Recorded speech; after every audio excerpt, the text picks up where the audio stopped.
دین نے آپ کو کیا سکھایا ہے؟ یعنی یہ جو تصور حیات ہے یہ تو نامکمل اور مختلف حوالوں سے ان کے اندر اور پہلو منفی نکلیں گے. پھر قرآن نے آپ کو جو سکھایا، دین نے ہمیں جو سکھایا، اس نے جو ہمیں تصور حیات دیا، کیا ہمیں بھی کوئی اخلاقیات سکھائی گئی ہے کہ نہیں سکھائی گئی ہے؟ یہ سامنے آئے گی. نبی اکرم صلی اللہ علیہ وسلم کیا فرماتے ہیں؟ میں مکارم اخلاق کی تکمیل کرنے کے لیے آیا ہوں. انک لعلی خلق عظیم، بے شک آپ، اللہ تعالیٰ نبی صلی اللہ علیہ وسلم کے بارے میں کہہ رہے ہیں آپ اخلاق کے بلند ترین مرتبے پر ہیں. تو کیا کوئی اخلاق سکھائے گا ہمیں؟ ہمارا معلم وہ ہے، ہمیں اخلاقیات کی تعلیم وہاں سے مل رہی ہے کہ جس سے بڑا اخلاق کا کوئی تصور ہی نہیں ہے. اللہ نے کہا خلق عظیم، عظیم کے بعد کوئی اور عظمت نہیں ہوتی ہے. تو یہ ایک مثال ہے. تمہارے ہدایت تو ہے، تو زندگی کے ہر معاملے میں ہدایت کا معاملہ ہے، تو اجتماعی ہو یا انفرادی. ہم تو سارے نظام دوسروں سے لینے کی بات کر رہے ہوں اور کہیں کہ صاحب یہ بڑا زبردست معاشی سسٹم ہے، یہ فلاں چیز جو ہے اس طرح کی ہے. تو یہ بات کہ رب وہ ہے جس نے پیدا کیا ہے اور جو مجھے ہدایت دیتا ہے، وہی رب ہے. اگر زبان سے نہ کہیں تو بہرحال مقام اسے وہی دے دیا. اس کے بعد کیا ہے؟ مزید کہتے ہیں اگلی آیت میں والذی هو یطعمنی ویسقین، وہی مجھے کھلاتا ہے، وہی مجھے پلاتا ہے. بھائی انسان کی یہ بڑی بنیادی ضروریات ہے نا. والذی هو یطعمنی ویسقین، وہی مجھے کھلاتا ہے، وہی مجھے پلاتا ہے. یعنی کھانے پینے کا سارا معاملہ اسی کے ساتھ ہے، وہی ہے. کہتے ہیں اللہ رازق ہے نا، ہم تسلیم کرتے ہیں، مگر جو صورتحال ہے وہ بھی آپ جانتے ہیں. جو صورتحال ہے، وہ جو کیفیت ہے کہ اللہ پر کتنا اعتماد ہے اور اللہ کے بندے، اس کے غلام جنہیں کبھی وہ ذریعہ بناتا ہے، ان پر کتنا اعتماد ہے. بھائی دیکھیے، جب ٹھیک ہے اسباب کی دنیا ہے لیکن اصل تو وہی ہے، مسبب الاسباب بھی سارے، اور اس کا معاملہ تو وہ اسباب کا پابند بھی نہیں ہے، وہ اسباب کا پابند نہیں ہے. مثال اللہ تعالیٰ کہتے ہیں وَمَن يَتَّقِ اللَّهَ يَجْعَل لَّهُ مَخْرَجًا وَيَرْزُقْهُ مِنْ حَيْثُ لَا يَحْتَسِبُ وَمَن يَتَوَكَّلْ عَلَى اللَّهِ فَهُوَ حَسْبُهُ. سورہ طلاق ہے. اللہ تعالیٰ کہتے ہیں جو اللہ سے ڈرتے ہوئے کام کرے، یعنی تقوی اختیار کرے، اللہ کی حکم کی یعنی اس کی پابندی میں کام کرے گا، تو ہم اس کے لیے مشکلات سے نکلنے کا راستہ بنا دیں گے، مخرج، باہر نکلنے کا. اور پھر مزید کیا کہا؟ اور ایسی جگہ سے اسے رزق دیں گے جہاں اس کا گمان بھی نہیں جائے گا. لا یحتسب، بھئی اسباب کی طرف تو انسان جاتا ہے نا، تو اس سے اوپر اٹھ کے ماورا جو بھی کرے گا اللہ تعالیٰ. یہ تو یہ بات ہم سے کہتا ہے جو اللہ پر توکل کرے اللہ اس کے لیے کافی ہوتا ہے. لیکن جب ہمارا بھروسہ اللہ کے بجائے کسی اور پر ہو، اللہ کی بجائے کسی اور پر ہو، تو اسی لیے ایمان کی یہ علامت نبی صلی اللہ علیہ وسلم نے بتائی ہے کہ تیرا بھروسہ اپنے ذرائع و وسائل سے زیادہ اللہ کی ذات پر ہو. ذرائع و وسائل سارے فراہم کر کے بھروسہ اللہ پر ہے، ہم نے کام پورا کیا مگر اللہ چاہے گا تو ہو جائے گا. یہی ہے نا ہمارا ایمان، یعنی اللہ. تو اب یہ کیا، یہ تو خالی بات نہیں بلکہ واقعہ ہے. اور علی رضی اللہ تعالیٰ عنہ کے حوالے سے بات آتی ہے، جیسے بہت سی باتیں ایسی منسوب بھی ہوتی ہیں، لیکن واقعہ اپنی جگہ صحیح ہے، بات اپنی جگہ صحیح ہے. کیا کہتے ہیں؟ کہا ہے کہ میں نے اپنے ارادوں کے ٹوٹنے سے اپنے رب کو پہچانا. میں نے سارا انتظام پورا کیا، سب چیزیں، کیسے سب چیزیں مکمل ہیں، اب کیا ہو سکتا ہے؟ لوگ کہتے بھی ہیں سب چیزیں، لیکن پتہ چلتا ہے سب تیاریاں دھری رہ جاتی ہیں، سارے کام، اب معاملہ کچھ اور ہو جاتا ہے. یعنی انسان اپنے مقصد تک نہیں پہنچ پاتا. ایسے متعدد تجربات انسانوں کو ہوتے ہیں، اور بعض اوقات بس بات بننی ہوتی تو ایسے بن جاتی ہے. تو غرض یہ کہ بہرحال انسان کا معاملہ تو اب ہم یہ دیکھ سکتے ہیں کہ انفرادی اور اجتماعی طور پر اللہ پر ہمارا اعتماد اس معاملے میں کتنا ہے۔ اس کا مطلب یہ نہیں ہے کہ انسان ذرا وسائل اختیار نہیں کرے، یہ تو کہا ہے، یہ تو کہا ہے کہ یہ کام تو تمہیں کرنا ہے، لیکن بھروسہ اس پر نہیں کرنا۔ جب بھروسہ اس پر نہیں ہوگا تو کیا ہوگا؟ آدمی کوئی غلط بات تسلیم نہیں کرے گا۔ اب کیا کرے بھائی، ماننا تو پڑے گی ان کی، یہی ہے تو ان کی ماننا تو اب جب کہا جائے صحیح غلط کیا ہے، بھائی کیا کریں، ماننے تو پڑے گی ان کی، اس لیے کہ یہی تو دیں گے۔ جب کہا کہ دینے والا وہ ہے، لیکن ذرائع و وسائل کے اختیار میں ہم کوئی غلط کام نہیں کریں گے۔ اللہ پر توکل کیا ہے؟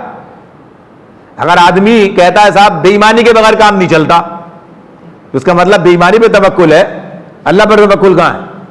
جب آدمی کہتا ہے بھائی کوئی بھی کام جو ہے، کاروبار کے اپنے اصول ہیں، لوگ کہہ رہے ہوتے ہیں یہاں تو صاحب 2 نمبری کے بغیر کام نہیں، بہت سے لوگ کہتے ہوئے نظر آئیں گے کام نہیں چلتا، جھوٹی قسم نہیں کھائے تک لوگ یقین ہی نہیں کرتے۔ لوگ کرے نہ کرے، آپ کو تو نہیں کہانی ہے، ہمیں تو یہ کام نہیں کرنا ہے۔ اگر ہمارا سودا بکنا ہے تو بکے گا، اگر اللہ پر اعتماد ہے، یہ کام پورا کیا ہے لیکن سچائی کے ساتھ کیا ہے۔ تو ایسے ہی سارے معاملات آتے ہیں۔ آج ہمارے پاس یہ ہے نا کہ ہم اپنے معاملات کے اندر اجتماعی طور پر بھی جہاں کھڑے ہیں وہ کیا ہے، ہم سمجھتے ہیں کہ صاحب دانا پانی بند کر دیں گے، ہمارا دانا پانی بند ہو جائے گا اگر یہ نہ کام نہ کیا، فلاں کام نہ کیا، فلاں کام نہ کیا۔ ہم ایسے کتنے کام ہیں جو اپنے دین کے خلاف کرتے ہیں، صرف اس وجہ سے بھائی کیا کریں، یعنی یہ جو کہنا ہے، یہ جو مجبوری کا معاملہ ہے۔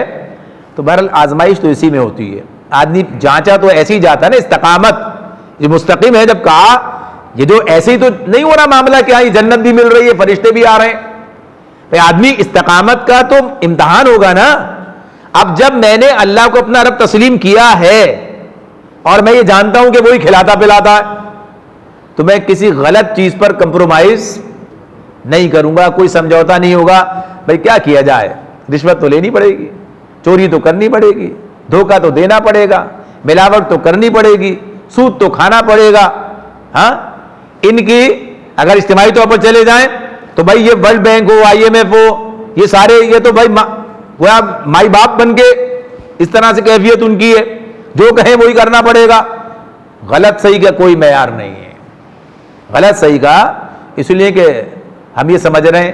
تو جب اللہ پر یقین ہے، اللہ پر اعتماد ہے، تو پھر آزمائش اسی کا نام ہے۔ دیکھیے یہ جو کچھ مادی اور کچھ اس سے ماورا چیزیں جو ہوتی ہیں، آدمی کہتا ہے نا زمینی حقائق، تو زمینی حقائق اپنی جگہ پر ہوتے ہیں، کچھ آسمانی حقائق بھی ہوتے ہیں، یہ دونوں چیزیں ملتی ہیں، دونوں چیزیں ملتی ہیں تو نتیجہ نکلتا ہے۔ تو ہم صرف زمینی حقائق والے لوگ نہیں ہیں، ہم آسمانی حقائق پر بھی ایمان رکھتے ہیں۔ تو بہرحال الذی خلقنی فہو یہدین والذی هو یطعمنی ویسقین، وہی کھلاتا پلاتا ہے۔ وَإِذَا مَرِضْتُ فَهُوَ یشفین، اور جب بیمار ہو جاتا ہوں تو وہی شفا دیتا ہے۔ یہ رب کی تعریف چل رہی ہے اسی تسلسل میں، آیا 77 78 79 یہاں تک پہنچ گئے۔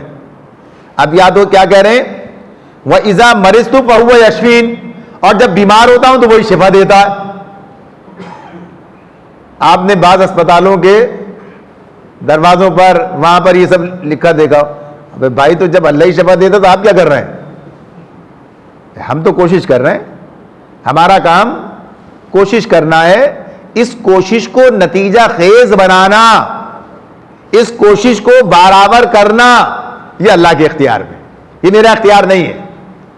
اور جو یہ دعویٰ کرے اول تو کرے گا نہیں، یعنی یہ حقیقت اسے پتا ہے، ایک ٹھیک ہوتا ہے دوسرا ٹھیک نہیں ہوتا ہے، یہ سب کچھ کے سامنے ہو رہا ہوتا ہے، وہی ہوتا ہے، اسی کے اس سے زیادہ کون جانتا ہے، وہی سب کچھ کر رہا ہے، بہت سارے معاملات ہیں، لیکن پتہ چلتا ہے ایک صحیح ہو رہا ہے ایک نہیں ہو رہا ہے، ایک جاں بر ہو رہا ہے ایک جاں باق ہو رہا ہے، یعنی سب ہو رہا ہے نا یہ دنیا کے اندر۔ اسے پتا ہے کہ یہ سر رشتہ کہیں اور جا کے جڑتا ہے، میرا کام کوشش کرنا ہے۔ تو معاملہ کیا، تو ہم سمجھتے ہیں کہ ہماری یہ ضرورت بھی کون پوری کرتا ہے؟ اللہ پوری، ہماری یہ ضرورت ہے۔ جب میں بیمار ہو جاتا ہوں، بیماری بھی کس کی طرف سے ہے؟ اسی کی طرف سے ہے۔ اب اس کے اسباب معاملات کچھ اور ہیں، اس کے معاملات بھائی دیکھتے ہیں نا، اب گھر میں پتہ چلا ایک ہی گھر میں رہنے والے ایک ہی ماحول کے اندر رہنے والے، ایک کورونا کا شکار ہو گیا، دوسرا نہیں ہوا، آخر کیا وجہ ہے بھائی؟ ایک آدمی اسی پانی کا پینے والا اسی گھر میں، ایک کو ٹائیفائڈ ہے، اس کو نہیں ہوا ہے، ایک یعنی اسی وہی سارا ماحول ہے نا، وہی سب چیزیں اس کے پاس آتے ہیں۔ اللہ تعالیٰ کا معاملہ ہے، کوئی ہوتا ہے اور پھر شفا بھی۔ تو وَإِذَا مَرِضْتُ فَهُوَ يَشْفِينِ، جب میں بیمار ہو جاتا ہوں تو وہی مجھے شفا دیتا ہے۔ اور پھر اس کے بعد کیا کہتے ہیں؟ وَالَّذِي يُمِيتُنِي ثُمَّ يُحْيِينِ، وہی ہے جو مجھے موت دے گا اور پھر وہی مجھے زندگی عطا کرے گا۔ تو معاملہ تو سارا ادھر ہی ہے، یعنی موت و زندگی کا مالک بھی وہی ہے۔ تو اللہ ہی، یہ تسلیم شدہ بات ہے، یہ حقیقت ہم مانتے ہیں، لیکن بات یہی ہے پھر بھی یہ جو بے خوفی ہوتی ہے، یہ جو نڈر ہوتے ہیں مسلمان، یہ جو ہر چیز کے اندر گویا کہیے کہ جان ہتھیلی پہ لے کے میدان قتال میں بھی اتر جاتے ہیں، پتہ ہے سب اللہ کے پاس ہے، یعنی معاملہ جو ہے۔ تو یہ چیز اپنی جگہ پر کہ زندگی اور موت اسی کے پاس ہے۔ والذی یمیت، وہی مجھے موت دے گا اور پھر وہی مجھے دوبارہ زندہ کرے گا۔ یہ کرنے والا کون ہے؟ یہ میرا رب ہے، کوئی اور نہیں کر سکتا۔ اور پھر اس کے بعد آخری بات کیا کہی؟ والذی اطمع ان یغفر لی خطیئتی یوم الدین، اور اسی سے میں یہ امید رکھتا ہوں، طمع، اطمع، اسی سے میں یہ طمع رکھتا ہوں، ان یغفر لی، کہ وہ میری مغفرت کر دے، خطیئتی، میرے گناہوں کو معاف کر دے گا، یوم الدین، بدلے کے دن وہ مجھے میرے گناہ وہی معاف کر دے گا۔ تو یہ سارے معاملات تو وہیں چلے گئے، یہ ہے رب۔ اب اگر کسی نے ان معاملات کے اندر کوئی تقسیم کر دی، ادھر سے بھی ہے ادھر سے بھی ہے، یہ بھی کریں گے یہ بھی کر سکتے ہیں، تو اسے رب بنا لینا ہوا۔ کیا ہو گیا؟ وہ رب بنا لینا ہوا۔ یہ سارے معاملات، یعنی جس کا ذکر پہلے ہوا، پرورش سے لے کر اور ان کی خبر گیری اور ان کے، ظاہر سی بات ہے کہ جو مالک ہوگا بھائی اسی کا اختیار ہے نا، جب حاکم وہ ہے، مالک وہ ہے، اقتدار اس کا ہے، تو ظاہر سے اس کی بات بھی چلے گی۔ ہدایت اس کی طرف سے ہے تو ہدایت کا مطلب یہی کہ مانی جائے، ہادی ہے۔ تو اس طرح سے یہ چیزیں پوری کائنات کے اعتبار سے ہیں، چونکہ انسانوں کی آزمائش ہو رہی ہے، انسان اور جن دونوں کی آزمائش ہے، تو انسانوں کا معاملہ ہے۔ اللہ تعالیٰ نے ہمیں ایک دائرے کے اندر اختیار دے دیا، مانو یا نہ مانو، وہاں بھی ہم ایک حد تک کر سکتے ہیں جو کرنا چاہیں، ہر حد تک نہیں جا سکتے، ہوگا وہی جو اللہ چاہے گا، ایک حد تک ہمیں ملی ہوئی ہے آزادی۔ تو بہرحال یہ چیز ہے رب کی بات۔ اب دیکھیے اس معاملے کے اندر یہ جو چیز ہمارے سامنے آتی ہے کہ اللہ کو رب تسلیم کرنا، اب کہاں کہاں یہ چیزیں گڑبڑ ہو جاتی ہیں، کچھ چیزیں تو سامنے آ گئی ہیں، اس کے علاوہ اس کی مثالیں اور بھی قرآن مجید سے ہم اپنے سامنے رکھتے ہیں۔ آپ دیکھیے، ایک تو پہلے ناقص تصور کو لے لیں، پھر اسی پر بات مکمل ہو جائے گی۔ رب کا لفظ جیسے کہا کہ رب الدار، گھر کا مالک، رب کا لفظ استعمال ہو رہا ہے اس کے لیے، عربی کے اندر لغت کے اعتبار سے ہوتا ہے، قرآن بھی استعمال کر رہا ہے۔ قرآن مجید میں ہمارے سامنے یہ بات آتی ہے، سورہ یوسف میں یہ مثال موجود ہے، کئی مرتبہ آئی ہے کہ جب یوسف علیہ السلام قید خانے میں ان دو غلاموں سے گفتگو کرتے ہیں کہ جو قید ہیں اور انہوں نے خواب دیکھا ہے اور تعبیر پوچھتے ہیں، تو جس کے بارے میں انہیں اس بات کا امکان، یعنی جس کا خواب کی بنیاد پر انہوں نے کہا تھا کہ یہ جو ہے رہا ہو جائے گا، تو اس سے یہ بات کہی، انہوں نے اس سے یہ بات کہی، اس سے کہا اذکرنی عند ربک فانساہ الشیطان ذکر ربہ۔ یہ قرآن مجید میں دو جگہ یہ لفظ رب کا سامنے آ رہا ہے۔ تو اب اس میں کہتے ہیں، انہوں نے اس سے کہا کہ اپنے رب سے میرا ذکر کرنا، میں اپنے رب سے میرا اذکرنی عند ربک، اپنے رب کے پاس جا کر، اس کا رب کون ہے بھائی؟ یہ رب تو سب کا اللہ تعالیٰ ہے، انہوں نے اسی کو رب بنایا ہوا ہے، انہوں نے اسی کو رب بنایا ہوا ہے، اس کے لیے رب کا لفظ استعمال ہو رہا تھا۔ اچھا ویسے تو مالک بنا ہوا ہے نا لوگوں کے معاملات کا، یہ بات ہے، اور اللہ تعالیٰ بھی اس بات کو ایسی آگے بڑھا رہے ہیں۔ فَأَنْسَاهُ الشَّيْطَانُ ذِكْرَ رَبِّهِ، وہ اپنے رب شیطان نے اسے بھلا دیا. فانساہ الشیطان ذکر کہ وہ اپنے رب سے یعنی بادشاہ کے لیے استعمال ہو رہا ہے یہ لفظ. بادشاہ سے بات تھا نا معاملہ سارا, اگر وہاں پڑھیں تو تفصیل آئے گی سامنے. تو اس نے اسے بھلا دیا کہ وہ اپنے رب سے اس کا ذکر کرتا, یعنی بادشاہ سے. یہاں رب سے مراد بادشاہ چل رہا ہے, بھلا دیا. پھر وہیں یہ بات بھی ایک دوبارہ آتی ہے کہ جب وہ بادشاہ نے خواب دیکھا اور خواب دیکھ کے پھر تعبیر یوسف علیہ السلام نے بتا دی, تو اب اس نے بھیجا بلا لاؤ بھائی ایسے آدمی, اتنا زبردست آدمی ہے. تو انہوں نے اس کو کہا تھا جاؤ پہلے پوچھو وہ سارا جب اتنے عرصے سے ڈال رکھا 10 سال سے, تو کیا کہا تھا ارجع الی ربک, اپنے رب کے پاس واپس جا. تو یہ بار بار کہہ رہے ہیں یہ, تو اسی لیے کہہ رہے ہیں کہ وہی سمجھتے یہی تھے, انہوں نے یہی بنا رکھا تھا. اب وہاں تبلیغ نہیں ہو رہی ہے, تبلیغ تو وہاں کی تھی, اس سے بتایا تھا ہمارا رب تو اللہ ہے, پہلے بتا چکے تھے. ان کو جو بتایا تھا غلاموں کے سامنے تبلیغ کی ہے, اس میں کہا ہمارا الہ تو اللہ ہے, بات کی ہے. تو اب اس کا مطلب کیا ہے؟ تو یہ معنی بھی تو ہے نا اپنی جگہ پر, رب الدار کا لفظ ہوا سے معنی. اس کا معاملہ یہ ہے کہ یہ سب ناقص ہیں. یہ کیا ہے؟ یہ ناقص ہیں. ایک تو مکمل مالک نہیں ہے, ہو ہی نہیں سکتے, بعض معاملات میں بعض میں نہیں ہے, کچھ کر سکتے ہیں, یعنی جو اختیار دیا ہے نا, جو اختیار دے رکھا ہے اللہ تعالیٰ نے, اس اختیار کے تحت کچھ کام کر سکتے ہیں, کچھ نہیں کر سکتے.